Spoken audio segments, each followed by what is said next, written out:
Thanks, Eden. We are back in the Publix kitchen with Chef Jason, and it is great to see you again.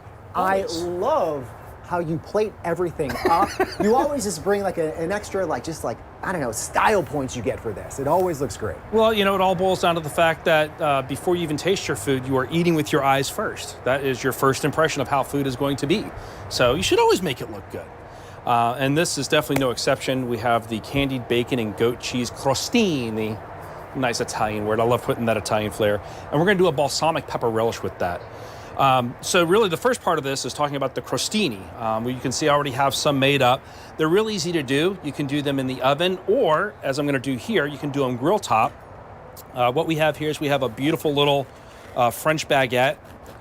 And you want to get like probably some 1/2-inch slices on there, just like so. And you know what, I'm glad you're doing this on the grill because, I mean, let's face it, the temperatures are getting nicer out. People are outside grilling, so it's a nice little twist to this recipe. Indeed, indeed. And technically, you could also refer to this as a bruschetta because the term bruschetta literally means to char over coals. Even though we're using a gas grill today, we'll roll with crostini. So we're going to put a little salt and pepper on there. And I saw you sprinkled some olive oil on there. And one of the things you were telling me before we were on air is that, you know, the quality of products that you use is so important. Oh, yeah. You know, the better the quality ingredients you use, the better your flavors are going to be. So don't be afraid to spend a little money on your ingredients because especially when you're talking about a dish that's relatively simple like this, it's all about the ingredients. It truly is.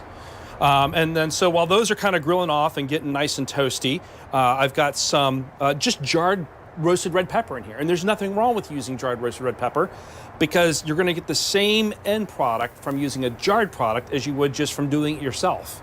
But it's a time saver. Yeah, absolutely. So nothing wrong with that. No. And then we've got some chives here that I'm going to just take and just do a nice little fine mince on.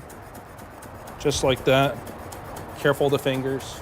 Now this recipe here, you guys are offering it up at your classes, correct? Yes. So this is part of a set of recipes that we're doing for a class called the Spring Craft Beer Dinner, which is going to be highlighted next Saturday on the 24th. And we're going to do some beautiful craft beers with that to be determined. Ansley has not yet decided what wonderful beers we're going to serve with that. So you're going to pair this up with some beers? Oh, yeah. Yeah. Yeah. It's going to be delicious. Little crushed red pepper just to give it some kick, all right? You always need a little flavor. And then again, we go back to our beautiful olive oil that we've used, and this is what is an unfiltered olive oil, so it's going to have a little extra flavor to it. And then a beautiful balsamic, all right? Just like that. And then what's your tip on grilling bread? Because I would imagine if you leave it on there a little too long, you're going to have toast with marks in it. Oh, yeah. Well, and that's just it. I mean, you're going to see right here, we're going to have these beautiful little kind of grill marks, a little bit of char on it, which is good. That's flavor. You're caramelizing the sugars in the bread, and we can just pull those off there like that. That's ready to go. So once you have this salted and peppered and it's ready to go, it's really just a matter of assembly at this point in time. So we have our candied bacon, which we just took a nice applewood smoked bacon, covered it with a combination of brown sugar and black pepper, and baked that in the oven until it was nice and crisp and the caramel was nice and set. I've got some... It's a simple recipe, but there's so many different layers that you're putting on it. I mean, this sounds delicious with all of the different flavors of being salty, being sweet. We've got a nice little bit of tanginess from this garlic and herb goat cheese that we're going to be using. So we've got that.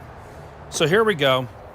We've got our goat cheese on our crostini, a little bit of our pepper relish going down, just like that. Jason, that looks great. And while you're finishing that up, just to remind people, go to Publix.com to learn more about the classes and stop into your neighborhood Publix to pick up all these quality ingredients. And, you know, even before you made the finished masterpiece over there, just the plate of ingredients looks delicious. Oh, yeah. Well, Jason, thank you so much. We appreciate it. Oh, it's my pleasure, Mark. Stick around, more to come right after this.